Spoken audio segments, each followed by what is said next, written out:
سے پہلا کمال امام حسین کا کہ مجلس حسین میں گریا کی ہے، محبت کی گریا یہی محبت کی ہوتا ہے۔ آپ کو عشق نہ ہو تو آنسو کیوں ہے؟ محبت ہوتی ہے تو آنسو بہتے ہیں۔ دیکھو شمع جب جلتی ہے نا تب پہ جلتی ہے، جب دل حرارت حسین میں جلنا شروع ہوتا ہے تو آنکھوں سے آنسو بہنا شروع ہو جاتے ہیں۔ عشق کا تقاضا ہے گریا، عشق ہوگا تو گریا ہوگا۔ اب مجلس حسین سب سے پہلی چیز جو ہماری نسلوں کو دیتی ہے، امام حسین ذکر ابا عبداللہ منبر اہل بیت ہماری محبتوں کو خالص کرتا ہے۔ شیعہ ملاوٹی نے امام والا بھی رضی اللہ، مرنے والا بھی رضی اللہ، مرنے والا بھی جنت میں، مرنے والا بھی جنت میں۔ عجیب فلسفے، ایک نے مارا کہ وہ بھی جنت، دوسرا بیچارہ مرا کہ وہ بھی جنت۔ صدیق میں جتنے لوگ مارے گئے کہ ادھر والے بھی جنت میں، ادھر والے بھی جنت میں۔ ایسی ملاوٹ والی محبت کے قاتل بھی بڑا پیارا ہے، مقتول بھی بڑا پیارا ہے، تماچے مارنے والا بھی بڑا پیارا ہے، جو سے لگ رہے ہیں وہ بھی بڑا پیارا ہے۔ لیکن حسین نے ہماری محبتوں کو کیا کر دیا؟ خالص کر دیا۔ شیعہ ملاوٹی نے کہتا نہیں، قاتل سے نفرت، مظلوم سے محبت، ظالم سے نفرت، مظلوم سے محبت۔ دنیا کی کسی بھی شیعہ مجلس میں چلے جاؤ اور علل اعلان مجلس سے کسی بچے کو کھڑا کر دو تو ممبری فرش رضا پہ بیٹھنے والا بچہ ہے تو مجلسوں میں آتا ہے 7 سال کا بچہ، 8 سال کا بچہ، شیعہ بچہ، اس سے صرف اتنا پوچھو کہ یزید پہ لعنت کروں یا نہ؟ میں نے کہا تو پوچھے گا، وہ 4 بھیج کے بتائے۔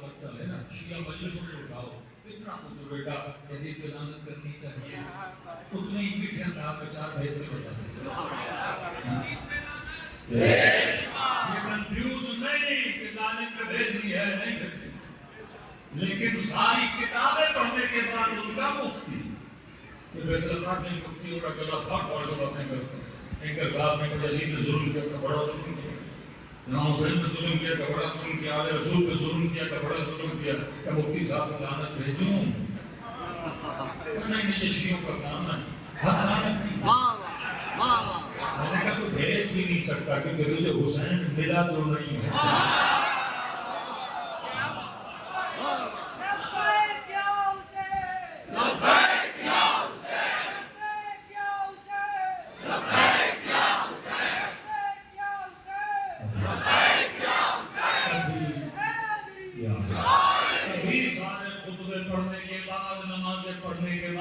نسلوں کو بہادر نہ بنا سکے۔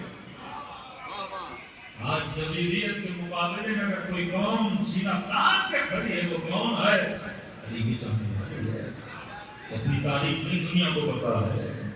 آج اہل سنت کے کلیجوں کو اگر ٹھنڈک ملی تو شیعوں کی وجہ سے ملی۔ آج اگر یتیموں، غریبوں، مظلوموں کے چہروں پہ مسکراہٹ آئی تو شیعوں کی وجہ سے آئی۔ میں نے کسی اپنے بھائی کو کہا، میں نے کہ یہ جتنے میزائل اسرائیل پہ گر رہے تھے، اگر خدا میزائلوں کو توفیق سبحان سے بولنے لگے نا اور تیرے مفتی کو بھی توفیق دے اسے کوئی پوچھے، میں نے کہا صرف اتنا سوال کرتا میزائلوں سے، میزائلوں میں ہمارا عقیدہ کیا ہے؟ جواب دیتا ہم زمینوں سے آ رہے ہیں جو علی رضی اللہ کے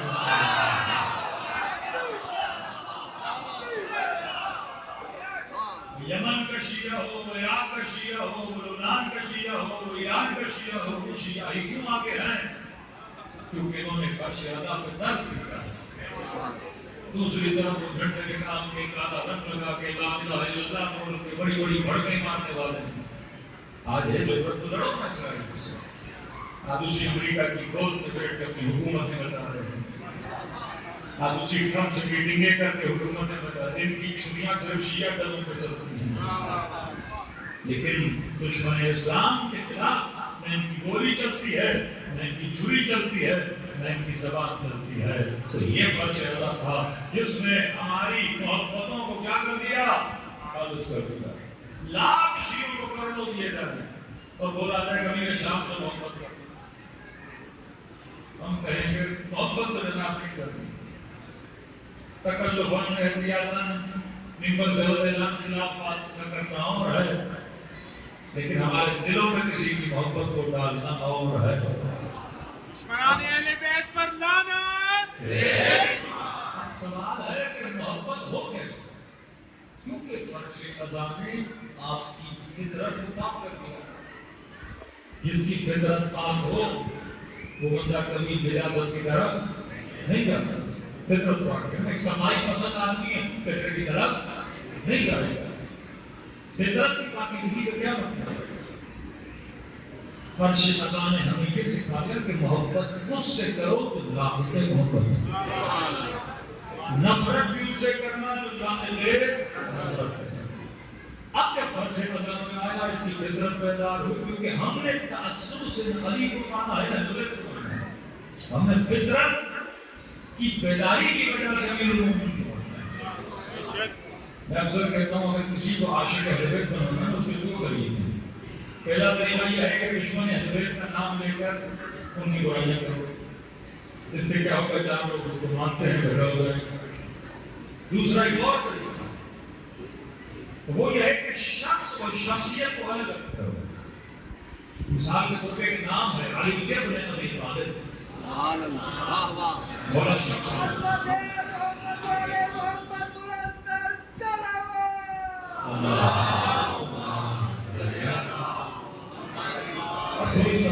ایک نام ہے علی ابن ابی طالب. یہ شخص ہے. اب یہ شخصیت علی ابن ابی طالب. میں امیر المومنین کا عاشق ہوں شخصیت امیر المومنین کی وجہ سے. اس شخصیت نے مجھے اپنا کیا بنا دیا؟ عاشق بنا دیا. اب میں کیا کروں؟ ذرا شخص اور شخصیت کو الگ کروں. کیسے؟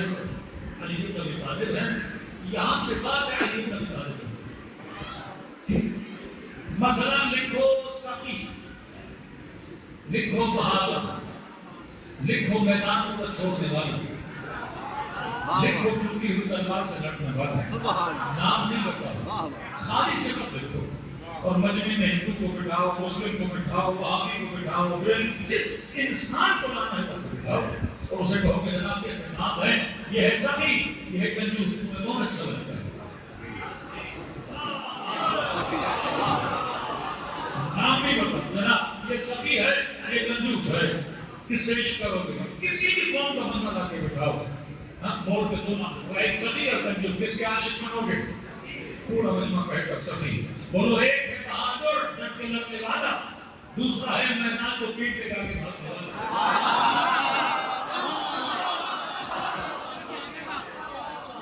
آپ صفت نام کو چھوڑ دو نا.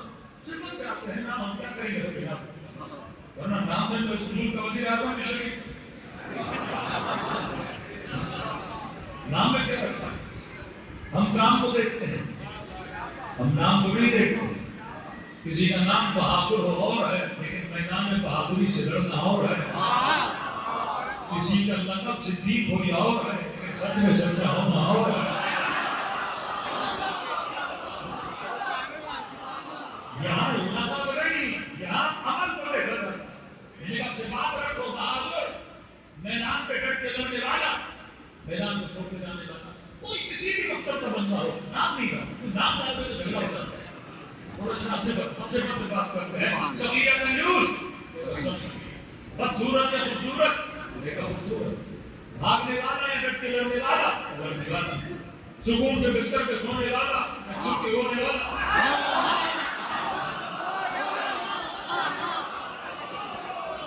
صفت ہے آپ نام کی صفت. تو جناب کس سے محبت کرو؟ رونے والے سے، لڑنے والے سے، میدان کو چھوڑنے والے سے، میدان کو ڈٹ کے لڑنے والے سے. ہر بندہ کیا کہے گا کہ جناب سخی سے محبت ہے. اب جب کہنا سخی سے محبت ہے اتنا ادھر آتے علی کیا بہادر سے محبت ہے کری علی عابد سے محبت ہے کری علی خوش حسب سے محبت ہے کری علی. اب صفت کو مانا تو آٹومیٹکلی جب علی بنائے گا تو امیر المومنین کو بھی مانے. اب اگر پوچھے کہ بھاگنے والا کون ہے تو خود جا کے تلاش کرو.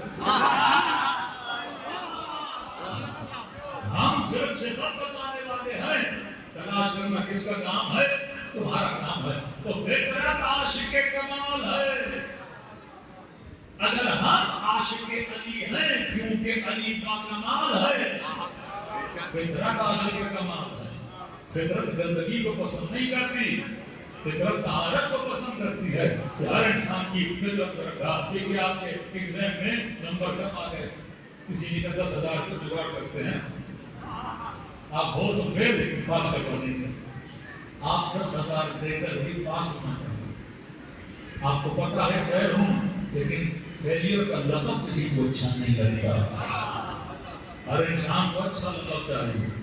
ماسی کو بڑا پیارا ہوتا ہے. فرمائے کسی کنجوس کو بھی سخی بولو نا تھوڑی دیر کے لیے سخی ہو جاتا ہے.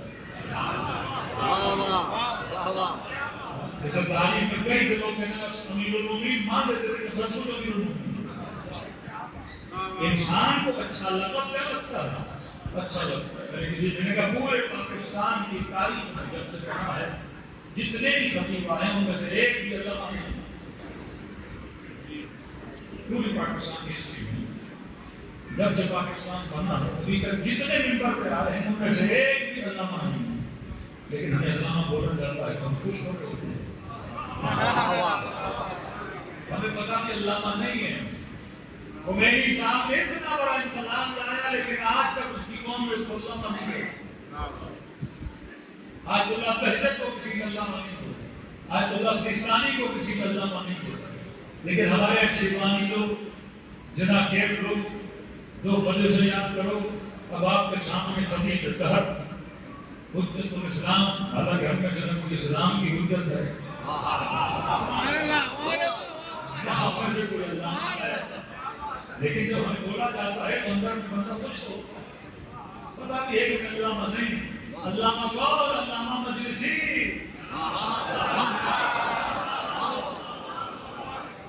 علامہ غور, علامہ حسن نادری, علامہ طباطبائی, یہ علامہ ہے. ایک بار کو علامہ بولا گیا کیوں؟ علمی استقامت میں علامہ اسے بولتے ہیں جس نے کم از کم 40-50 کتابیں لکھی ہوں. سبحان اللہ. یہاں 4 مجلسیں رکھنے والا علامہ بن جاتا ہے. کیوں؟ کیونکہ اندھوں میں کانا بادشاہ ہوتا ہے. مجبوری ہمارے معاشرے کی جہازت اتنی جاتا ہے کہ ہم کو دبنے میں کوئی بولتے کیا بن جاتا ہے علامہ. ہمیں اچھا لگتا ہے کیونکہ کمال ہر کسی کو اچھا لگتا ہے. اچھی صفت ہر کسی کو کیا لگتی ہے؟ اچھی لگتی ہے. اب خدا نے جب سارے کمالات محمد والے محبت میں ڈال دیے تو بندہ مجبور ہے عاشق اہل بیت بنے. پورا سوشل میڈیا بھرا ہوا ہے. آپ کتنے ایسے کلپ نکال سکتے ہو جس میں کوئی شیعہ کسی اہل سنت کی محفل اور خطیب کے پاس گیا اور کہے کہ الحمدللہ کہنے میں شیعہ تھا اپنے مکتب تشیع کو چھوڑ کے آپ بننا چاہتا ہوں. پورے سوشل میڈیا سے نکال ہے. لیکن سینکڑوں کلپ ملیں گے کہ جوان مجلسوں میں آتے ہیں کہتے ہیں پہلے ہم کچھ اور تھے اب الحمدللہ علی کے مکتب میں آنا چاہتے ہیں.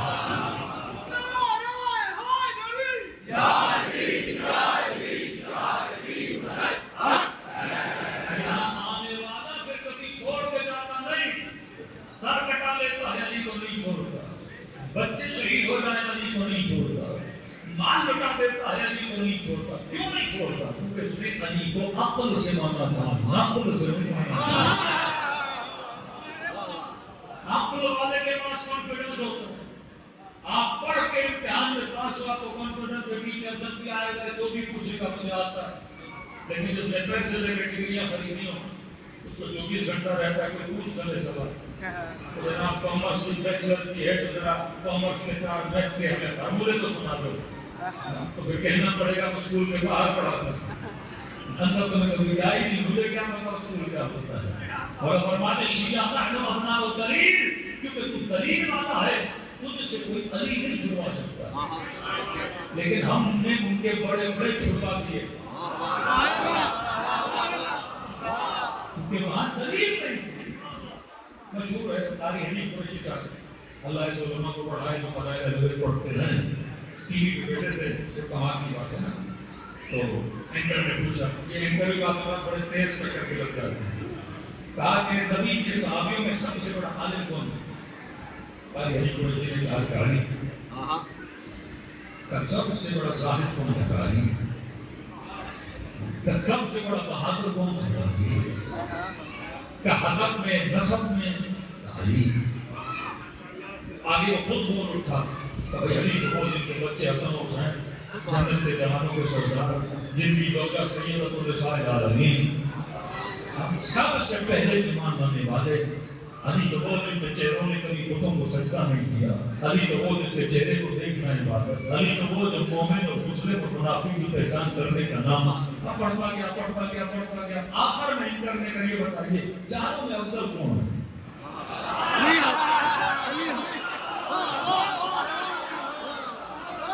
اپنی زبان سے کہہ رہے علم میں آگے، حسب میں آگے، نسب میں آگے، شجاعت میں آگے، ہر چیز کو تو پوچھے گا جناب یہ چاروں میں افضل کون ہے؟ وہ جہاں میں تھوڑی دیر چپ ہو جائے. پوچھے کہ مسئلہ جو ہے ہمارے بڑوں نے کہا ہے کہ چاروں میں جو ترتیب بنی ہوئی ہے، پہلے حضرت ابوبکر ہیں، پھر حضرت عمر ہیں، پھر حضرت عثمان ہیں، علی ابن ابی طالب ہیں، ابھی تو آپ نے کہا علم میں علی ہیں، ظہور میں علی ہیں. کہ یہ باتیں اپنی جگہ بڑوں نے کہا. یہاں پوچھی جاتی ہے نا میز بڑی، یہاں تو بڑی، یہ کسی آسمانے کے لیے اللہ نے تجھے کیا دی ہے؟ عقل دی ہے. تماس میں علم کرتا ہے تو عالمیت کو دیکھنا ہے، شجاعت کا سوال کرنا ہے تو اشجاع کون ہے، حسب کو دیکھنا ہے تو بہتر حسب کس کا ہے. امیر المومنین کے خطبے موجود ہیں جس میں مولانا اپنا بس بتاتے ہیں کہ انہوں نے علی کو چھوڑ دیا، لیکن علی کون تھا جس کے مطلب رسول نے کیا بتایا کہ یہاں آنے والا کیونکہ عقل سے آیا ہے. فرش عذاب نسلوں کو عقل مند بناتی. ایک تو محبت خالص کر دی، دوسرا تجھے عاشق کمال بنا دیا، تیسرا تمہاری کل عقلوں کو حسین تیز کر دے. اور جب عقل تیز ہو جاتی ہے پھر بندہ کبھی بھی بے وقوفی کے دروازے پہ نہیں جاتا. اس کی دلیل دے رہا ہوں، صدیوں سے پاکستان میں آپ رہ رہے ہیں، کتنا پروپیگنڈا تشریح کے خلاف کیا جاتا ہے. نیاز نہیں کھانی، ان کی مجلسوں میں نہیں جانا، ان کے مولویوں کو نہیں سننا، ان سے دوستیاں نہیں کرنا، ان سے رشتہ داریاں نہیں کرنا.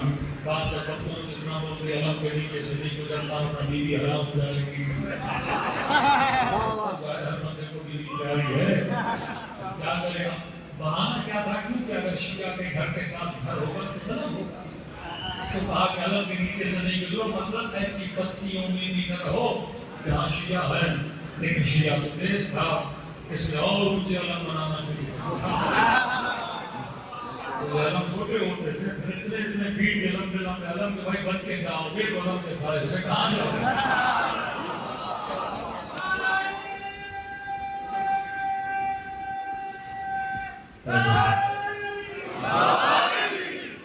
اب سوال یہ ہے، آپ اگر کسی کو روک رہے ہو کہ فلاں سے سننا نہیں، دوستی کرنا نہیں، مجلس میں جانا نہیں، اتنے جھوٹ ان کی شامی غریباں میں بنا ہوتا ہے، مطلب نفرت دلائی جائے تاکہ تشیع سے کیا ہو جائے. اب سوال ہے کوئی کسی کو کسی سے روکتا کیوں ہے؟ جب اسے خوف ہوتا ہے، جب اسے ڈر ہوتا ہے. میں کہوں گا فلاں گلی میں نہیں جانا، کہتے ہیں بیٹا چھوٹے ہوتے تھے نا تو بچوں کو کہتے تھے باہر نہیں نکلنا، پٹھان آ جائے گا. بچے سمجھو گے سارے پٹھان بھی ایسے بچوں کا نکلے جاتے ہیں. آپ کو ایک قوم سے وہ خوف آ جاتا ہے، شیعوں کے ساتھ اس طرح خوف دلا جاتا ہے. روکتا وہ ہے جس کے اندر کیا ہو؟ خوف. اب آپ ایک شیعہ خطیب، ایک شیعہ ذاکر، ایک شیعہ مسلم، ایک شیعہ علامہ بتاتے ہو جس نے اپنے منبر سے اپنے بچوں کو کہا ہو اہل سنت کے عالموں کو نہیں سننا، اہل سنت کی مسجدوں میں نہیں جانا. ہم تو اور بولتے ہیں سنو طارق جمیل کو، سنو طارق مسعود کو، جاؤ ان کی مسجدوں میں سنو گے تو تجھے پتا لگے گا کہ عقل علی کیا ہے، عقل اموی کیا ہے۔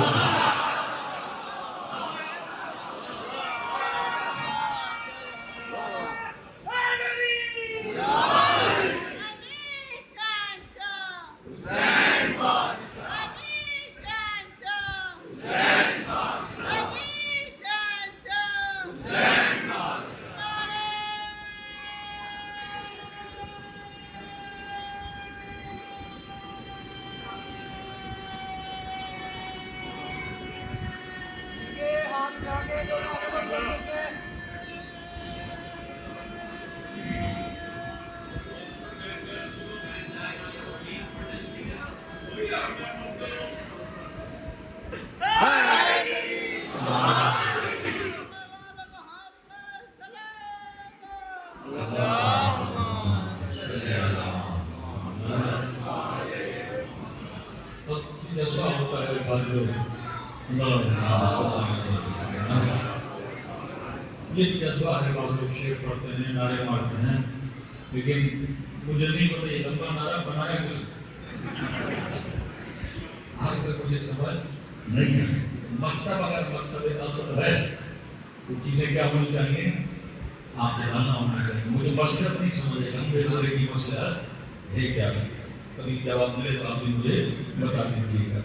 تو فرمایا ہم نے کبھی اپنے بچوں کو نہیں روکا۔ ہم کیوں نہیں روکتے؟ کیونکہ ہمیں خوف اوپر نہیں ہے۔ ہم کہتے بیٹا سنو، اب یہ طارق مسعود کو سنے گا کہ 1400 سال کے بعد ایک مفتی نبی کے منبر پہ بیٹھ کے یہ کہے کہ رسول نے فرمایا کہ حاکم فاسق بھی ہو، فاجر بھی ہو، ظالم بھی ہو، یہاں پر کسی نے چٹھی لکھی جناب یزید شراب پیتا تھا، یزید ظلم کرتا تھا، اسے کبھی چکر میں پڑھنا ہی نہیں۔ نبی کی حدیث ہے حاکم کیسا ہی ہو، اب کا جو عیب ہے ہم اس میں پڑھتے ہی نہیں۔ نبی فرماتا ہے کیسا بھی ہو تم پر اطاعت کیا ہے؟ واجب ہے۔ اب یہ سن رہے نا کہ ایک مفتی یہ کہہ رہا کہ نبی نے فرمایا 1400 سال کے بعد آج 2025 میں مجھے بتا رہا ہے کہ حاکم کیسا بھی ہو اطاعت واجب ہے، اور آئے کہ مجلس حسین میں سنے گا 64 ہجری میں نبی کا نواسا جو کسی حاکم کے مقابلے میں اکرام عقل چلائے گا نا کہ 1400 سال کے بعد مفتی صحیح کہہ رہا ہے یا جس نے دوش پیغمبر پر دین اسلام دیکھا اسے نہیں پتا کہ حاکم ایسا بھی ہو، یہ تفریق کرے گا۔ اور ہمیں کانفیڈنس ہوتا ہے، ہمیں پتا ہے کہ ہمارا بچہ چلا بھی گیا تو ہمیں خوف نہیں ہے، کیونکہ یہ جائے گا اور جب آئے گا تو اکیلا نہیں آئے گا، 3-4 کو ولی ہوتا بنا کرے گا۔ یہ مکتب عقل ہے، یہ مکتب فکر ہے۔ تین چیزیں آپ کو سنی، ماشاءاللہ ہماری محبتوں کو خالص کرتا ہے۔ ماشاءاللہ یہ سکھاتا ہے کہ محبت اس سے کرنا جس کو عقل تسلیم کرے، جس کو فطرت تسلیم کرے۔ نجاست کے عاشق نہ بننا، طہارت کے عاشق بننا۔ شیعہ کبھی نجاست کا عاشق نہیں ہوتا، کبھی غلط محبتوں میں نہیں پڑتا، یہ ہمیشہ عاقلانہ محبتیں کرتا ہے۔ تبھی فرمایا کہ دل اللہ کا گھر ہے، اس گھر میں کسی نجس کو داخل نہ کرنا۔